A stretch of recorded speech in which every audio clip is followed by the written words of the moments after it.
Hey guys, so I want to do a little update video on my rat tent here.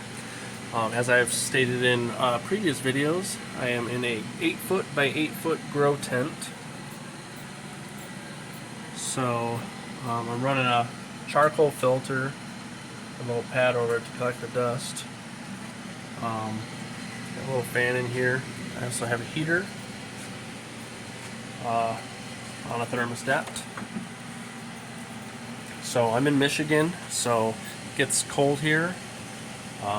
So I use the heater during the winter, and I have also a little portable air conditioner that I use during the summer.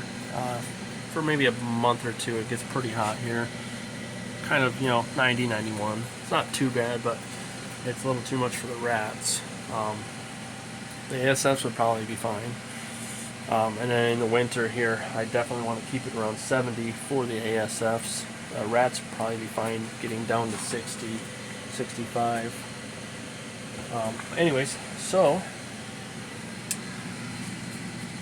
sensor push, keep track of the temperature, make sure it's all good. I am giving them little treats.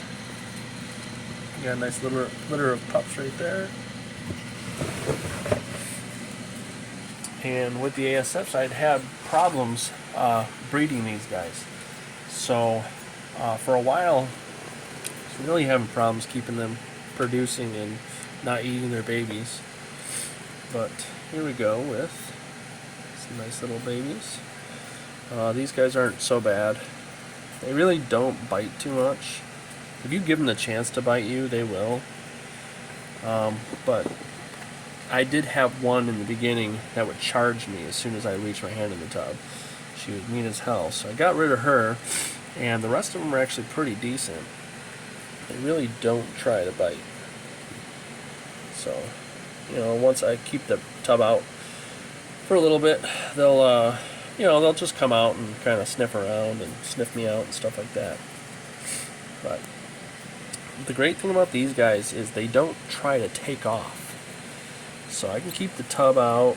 I'll kind of put their paws up and sniff around, and if I give them an option to take off, they might, but they're not going nuts trying to get away. So it's really cool. Now that I'm doing mealworms and seeds and supplementing the protein, I'm actually producing babies. I'm not having the issues that I was having before. Before I was having a lot of issues with them eating babies. And there was one week where I had a big issue. I had a lot of cannibalism. They were eating each other.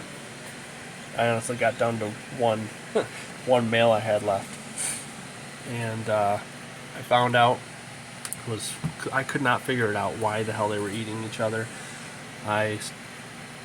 Maybe the protein, blah blah blah, whatever. But then on cleaning day, I was like, wait a minute, why is their bucket so full? This was not turned all the way, and they were not getting water. So if you don't make sure that your ASFs are getting the water that they need, they will eat each other trying to hydrate themselves. Pretty crazy. But now that I've been through this, I've been doing the ASFs now for a little over a year and figuring out all the little deals with them. And they're pretty cool. So I wouldn't do only ASFs because I know if I'm going to be selling babies, I want them eating rats because most people in the hobby are still feeding rats. There's a stigma about it. Some people can't even get ASFs. But I'm doing these guys for picky feeders. A lot of my baby snakes start out on rats without any issue. Basically, I wait till a week after shed. A week to 10 days after shed.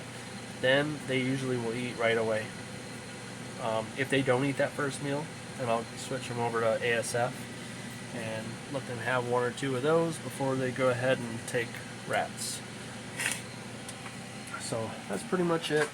I am growing up some more rats to start changing out some more of the older breeders. But that's it. If you have any questions, just ask away and I will answer anything to the best of my knowledge. Alright guys, peace out.